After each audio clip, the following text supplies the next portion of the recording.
To the bishops, clergy, and people of Italy, venerable brethren and most dear children, health and apostolic benediction. Oftentimes during the course of our pontificate, moved by the sacred duty attaching to the apostolic ministry, we have had to complain and protest against the acts designed for the detriment of the Church and of religion by those who, after the changes now so well known,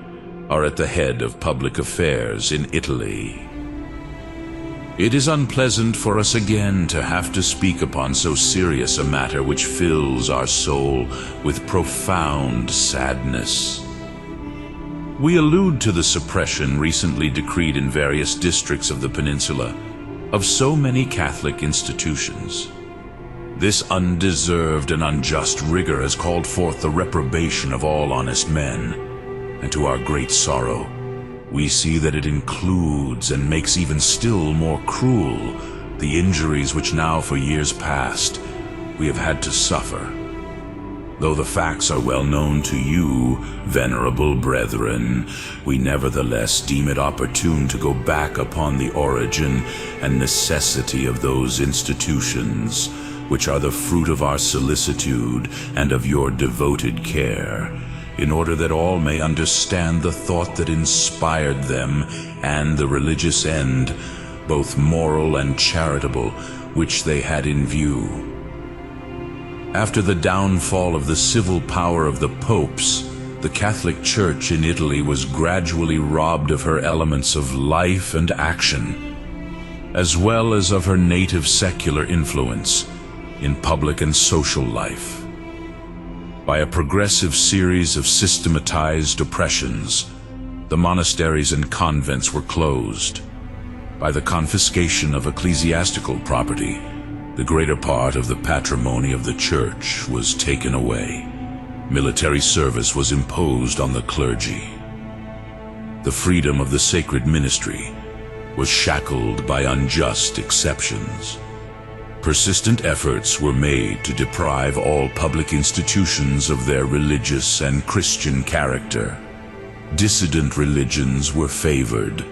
and whilst the widest liberty was given to the Masonic sects, intolerance and odious repression were reserved for the one religion which was ever the glory, the stay, and the strength of the Italian people.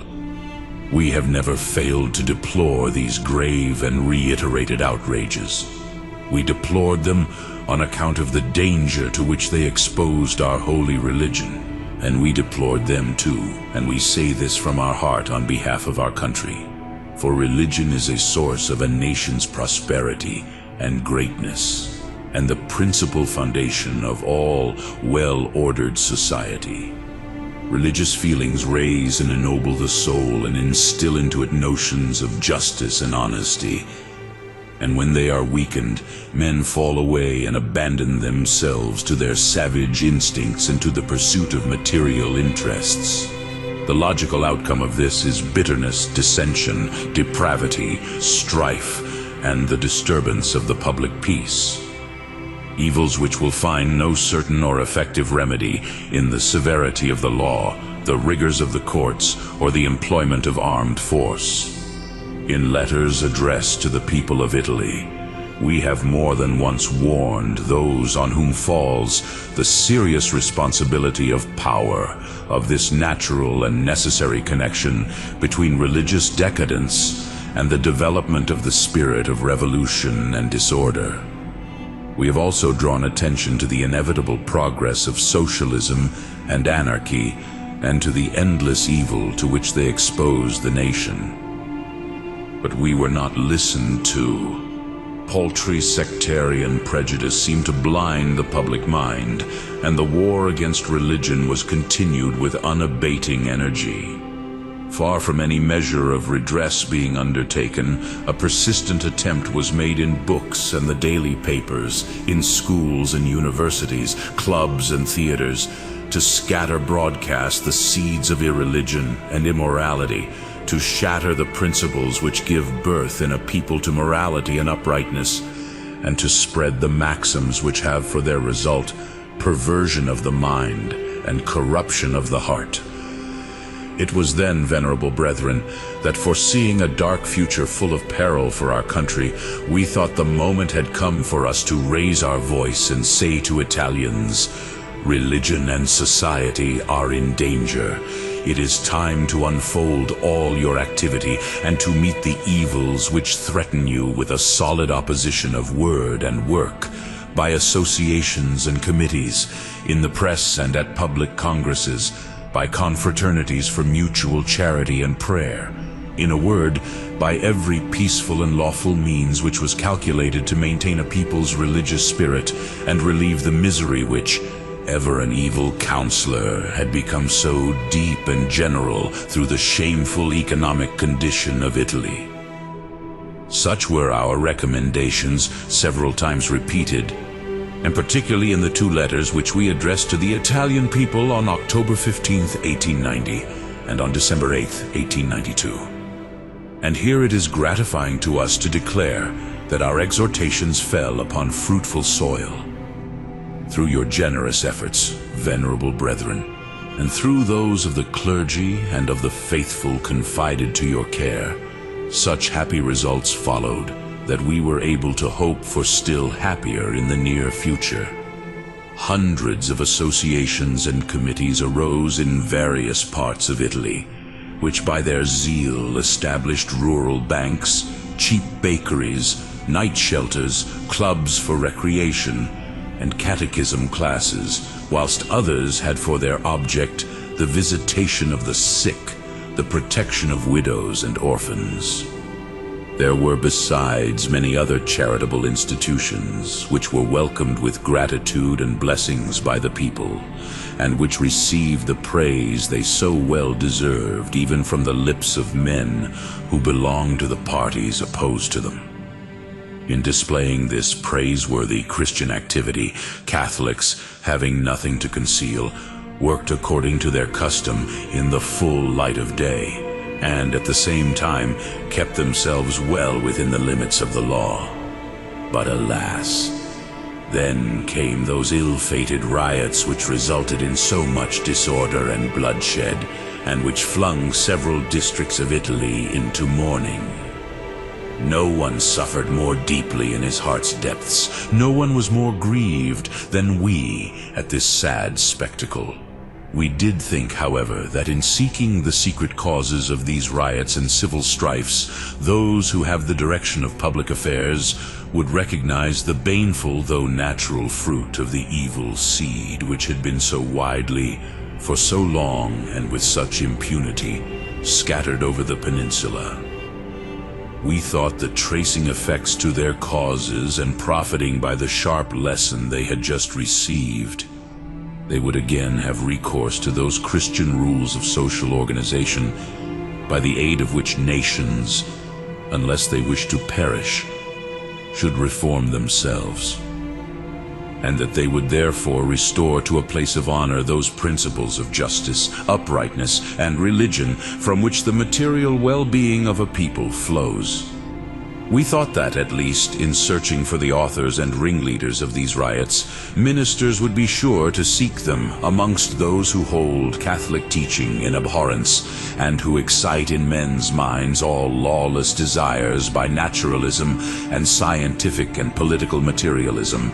and amongst those who hide their guilty intentions in the shadow of sectarian assemblies, where they whet their arms against public order and the safety of society. And indeed, even in the camp of our adversaries, men of elevated and impartial minds were not wanting who understood and had the praiseworthy courage to proclaim in public the real causes of these deplorable disasters. Great then was our surprise and sorrow when we learned that under a ridiculous and ill-concealed pretext, in order to lead public opinion astray and more easily to accomplish a long premeditated plan, people dared to lay at the door of Catholics the stupid charge of disturbing the peace in order to saddle them with the blame and the disastrous results of the rioting enacted in several parts of Italy. Our sorrow increased the more when these calumnies were followed up by violent and arbitrary action, and when several leading outspoken Catholic journals were suspended or suppressed, diocesan and parochial committees proscribed, the sittings of congresses disallowed, some institutions rendered powerless, and others menaced even amongst those whose only end and aim was the development of piety amongst the faithful, or public and private charity.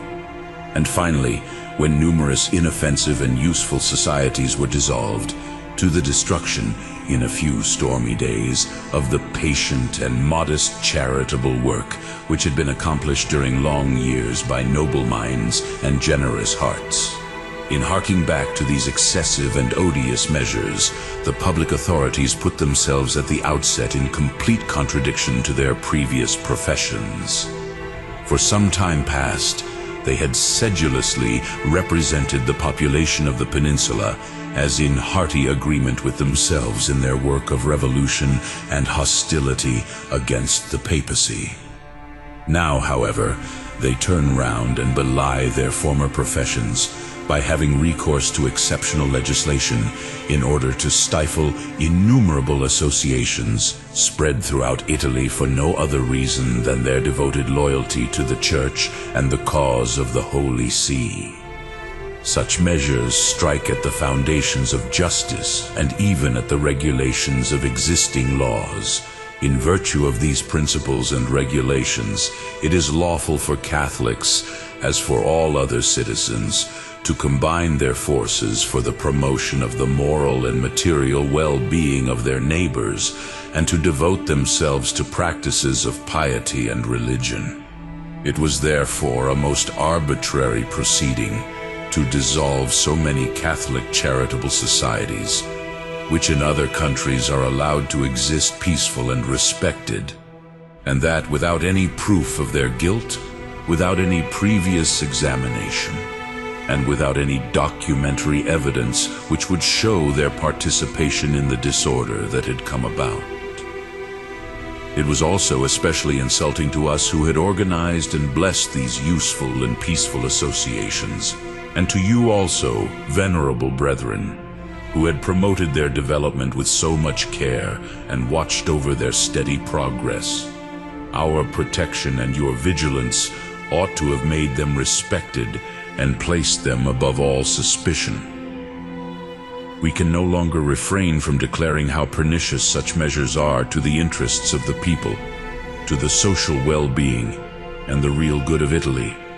The suppression of these societies only increases the misery, moral and material, of the people whom they sought to humanize by every possible means. It deprives society of a powerful conservative force, for their organization and the spread of their principles was a bulwark against the subversive theories of socialism and anarchy. In a word, it aggravates more and more the religious conflict which all men who are free from sectarian passion regard as fatal to Italy, whose strength, cohesion, and harmony it undermines. We are not ignorant that the Catholic associations are accused of tendencies opposed to the actual political situation in Italy, and are therefore regarded as subversive. Such an imputation is, however, founded on an equivocation which has been invented and is designedly maintained by the enemies of the Church and of religion in order to place in a favorable light before the public the hateful ostracism which they wish to inflict on these associations. But we intend that this mistaken idea should be dissipated forever. In virtue of the well-known and immutable principles of their religion, Italian Catholics will have nothing to do with any conspiracy or revolt against the public authorities, to whom they render the obedience which is due to them. Their conduct in the past, to which all men of unbiased mind can bear honorable witness, is a guarantee of their future behavior, and should be sufficient to secure for them the justice and liberty to which all peaceable citizens have a right. We go farther. By the doctrine they profess, they are the staunchest supporters of order. and so they are entitled to respectful treatment. If their worth and merits were properly appreciated, they would moreover have a right to the regard and gratitude of those at the head of affairs. But at the same time, the Catholics of Italy, for the very reason that they are Catholics, cannot renounce the desire to restore to their supreme head the necessary independence and full and effective freedom which are indispensable condition of the liberty and independence of the Catholic Church.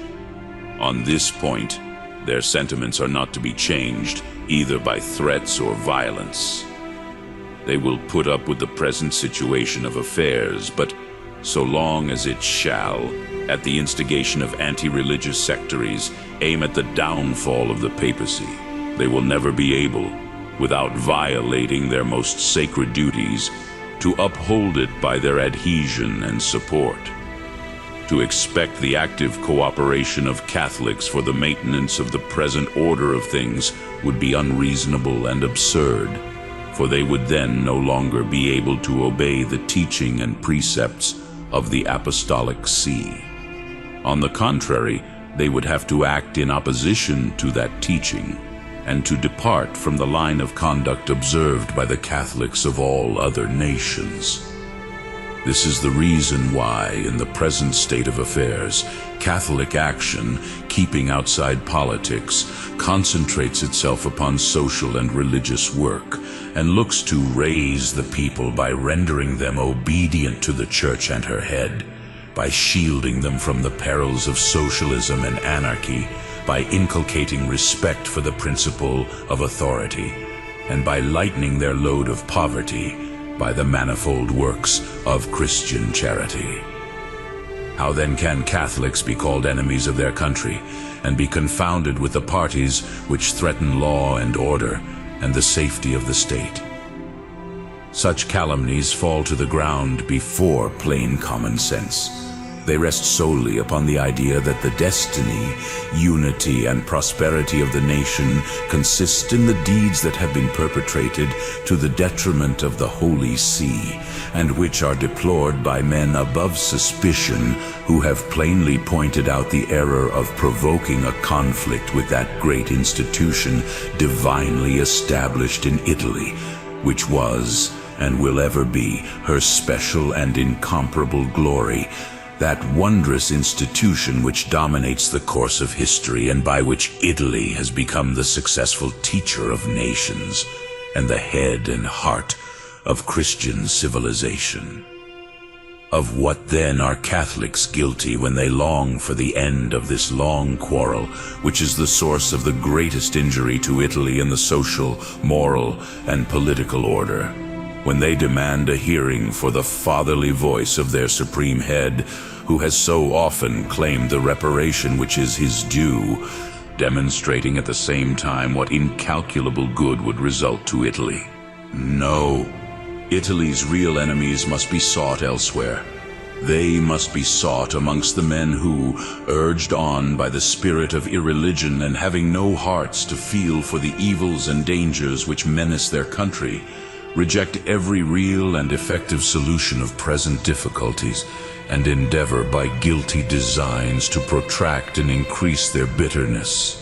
It is to such men as these, and to no others, that the rigorous measures aimed at useful Catholic associations should be applied, measures which afflict us profoundly for a higher reason that regards not only the Catholics of Italy, but those of the whole world. These measures place in fuller light the painful, precarious, and intolerable position to which we have been reduced. If certain events in which Catholics had no part have been sufficient to bring about the suppression of thousands of guileless, charitable works, in spite of the guarantees they possessed in the fundamental laws of the state, every sensible and fair-minded man will understand what is the value of the assurances given by the public authorities for the liberty and independence of our apostolic ministry. To what a point is our liberty reduced when, after having been deprived of the greatest part of the ancient moral and material resources with which Christian ages had enriched the Apostolic See and the Church in Italy, We are now even deprived of those means of religious and social action which our solicitude and the admirable zeal of the bishops, clergy, and people had got together for the defense of religion and for the good of the Italian people. What is this pretended liberty when another occasion, any incident whatsoever, might serve as a pretext for going still farther along the road of arbitrary violence, and for inflicting fresh and deeper wounds on the Church and on religion? We wish to point out this state of things to our children in Italy and in other nations. To all of them, however, we would say that if our sorrow is great, not less great is our courage, nor less firm our confidence in that providence which governs the world, which so constantly and lovingly watches over the Church, and which identifies itself with the papacy according to the beautiful works of St. Ambrose, Ubi Petrus, Ibi Ecclesia. Both are divine institutions which have outlived every outrage and attack, and which have seen the centuries go by unshaken, drawing from their misfortunes fresh force, energy, and constancy. As for ourselves, we shall never cease to love this beautiful and noble country in which we first saw the light, happy in spending our remaining strength in preserving for it the precious treasure of religion, in keeping its sons in the honorable paths of virtue and duty, and in relieving their misfortunes as long as we are able. In this noble task, we are sure that you, venerable brethren, will assist us with the effective cooperation of your zealous care, as enlightened as it is constant. Yes, continue in this holy work, stirring up piety amongst the faithful, preserving souls from the errors and seductions with which they are on all sides surrounded, consoling the poor and the unfortunate by every means that charity can suggest. Whatever may be the trend of events and the opinions of men, your labors will not be in vain, for they have an object higher than the things of earth. And so, no matter how your toil may be rendered powerless, it will serve to free you, before God and man, of all responsibility for the evils that, owing to the hindrances placed in the way of your pastoral care, may befall Italy. And you, Catholic Italians, the chief object of our care and affection, you who have been the butt of the most painful vexations because of your nearness to us and your unity with this apostolic see, you have for your support and encouragement the firm assurances which we give you, as in past times, and in the midst of serious and stormy circumstances, the papacy was always the guide, defense, and safety of Catholic peoples, and especially of the people of Italy. So, in the future, it will never fail in its great mission of defending and demanding your rights, and of assisting you in your difficulties, with all the more love, the more you are persecuted and oppressed. You have given, and especially during these later times, numerous evidences of self-sacrificing activity in well-doing. Do not lose courage, but keeping rigorously, as in the past, within the limits prescribed by faith, and in full submission to your pastors, follow out the same line of action with genuine Christian enthusiasm. Should you encounter fresh contradictions and fresh signs of hostility on the road, do not allow yourselves to be cast down, for the righteousness of your cause will become clearer day by day, for the very reason that your adversaries will be compelled, in order to meet you, to have recourse to similar weapons, whilst the trials you will have to suffer will increase your merit in the eyes of all good men, and what is much more important, before God. And now, as a pledge of heavenly favor and a token of our special affection, receive the apostolic blessing, which from the depths of our heart we lovingly impart to you, venerable brethren, to your clergy, and to the Italian people. Given at St. Peter's, Rome, the 5th day of August, in the year 1898, and the 21st of our pontificate.